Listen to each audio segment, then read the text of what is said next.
We're back in the 90210. And which Beverly Hills housewife is apologizing for a big, oh no? Virtual reality.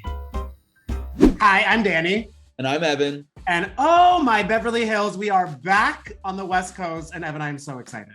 Oh, I'm so excited. It feels so good to be back in the 90210 with these ladies. I feel like they always bring it, and the premiere this week was absolutely wild. There was a lot going on. There was so much going on. I just always love feeling so poor watching them. And I also got so much of my life watching you sit down with the pretty mess herself on her little chase. How was she? Erika Jayne, the ice queen, she was a little icy, but she was fun. I wore an Erika Jayne t-shirt to try and like thaw her icy heart a little bit. And I think that worked. The second I appeared on the Zoom call, she was like, oh my God, you're wearing my t-shirt. And I was like, yes, girl. Like I'm a Pretty Mess super fan of the music. The other stuff I'm still figuring out. I think she's still figuring it out too. But we talked about her current relationship with Tom Girardi. Which it was really interesting to hear that they still talk. He is calling her from the memory care facility. Apparently, Tom doesn't know who she is. He can't remember. He forgets who she is on the phone, which was actually pretty heartbreaking to hear. But she said that she still has love for the man and that she actually misses their marriage sometimes. I missed the Tom before he was ill. I missed the fun, bright, intelligent person that really loved to have a good time and was, magic. Since they filed for divorce in 2020, she said that he is in a state of decline.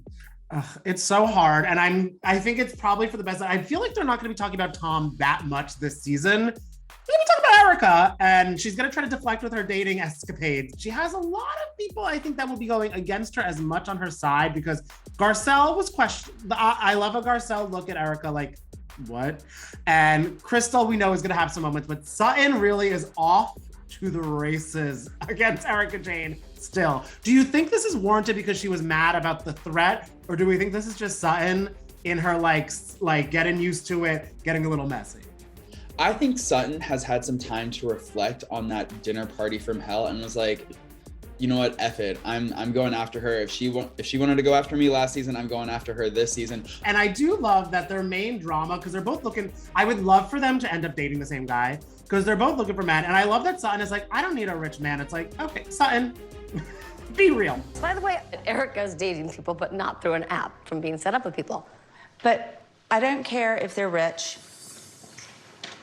So maybe my qualifications might be a little different than your friends. But I do love that she was digging at Erika, saying that she's gonna try to find a guy just to pay some bills up in Beverly Hills. It's a little messy. Well, I brought that up to Erika. I said, Sutton's out here making digs about your dating life. And although Erika joked to TMZ last fall that she was looking for a guy with money, she told me that she doesn't need a man with money.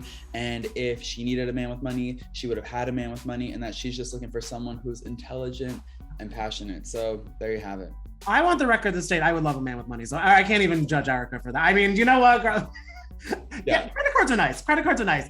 But wasn't that nice is what Sutton had to say right after finding out about Dorit's awful break, and it was so hard to rewatch. And Sutton in that scene with Kyle, I ate my hand. I cringed so hard when she was like, sorry, I wasn't held at gunpoint, but France is holding up a designer. What? What flyers are you putting out? Oh gosh, I've got this French designer that I'm bringing in. Immigration is just, listen. That doesn't seem like a flyer after what? Well, it is for me and my business and what I'm trying to do. And I know, but I was expecting you to say something more like... No, and well, Waylon, I couldn't find him. Well, these are, it's all relative. I know. I mean, I wasn't held at gunpoint, I'm sorry. So I think insensitive is the best word for it. And I was very sorry for it. And I mean, while Sutton did apologize, I really don't know if we will ever get a Teresa apology to Dolores about the whole engagement thing. Because Evan, what is going on there and how is Dina Manzo involved? So Teresa Giudice went on a podcast and she said that the real reason that Dolores didn't get an invite to her engagement party was not because she didn't go on double dates with Teresa and Louis, but because Dina Manzo was there. And apparently Dina and Dolores haven't gotten along for quite some time. I was a part of Dina's life that she was here. So that was something I feel like she wanted to leave. why do you think she and Teresa maintained a friendship then? There was a time that maybe they didn't talk when Teresa was on the show, and then they talked again. Before Erika Jayne, the original Ice Queen was Dina. So I could see her freezing some people out. I don't know how Teresa thought it, but that's impressive.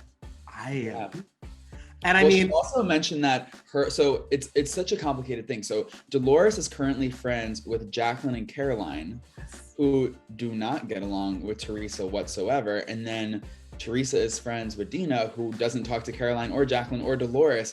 So I was like, how do you make that work? And Dolores described it as diplomatic immunity, that she and Teresa have a pact to not let their other friendships impact their friendship, which you kind of see on this season of New Jersey. Like Dolores is pretty close with Margaret, and for whatever reason, Teresa just lets that slide, even though Margaret is enemy number one. Can I say, get Dolores in the UN, look at her with that diplomatic immunity. B, I need those OG NJ ladies in an Ultimate Girls Trip, and it's just like locked in an Italian diner for a week and see what happens and who makes it out alive.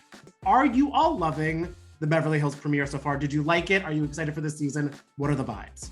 Yeah, what drama are you most excited to play out on this season of Beverly Hills? Let us know in the comments below, because we will definitely be paying so much attention on virtual reality.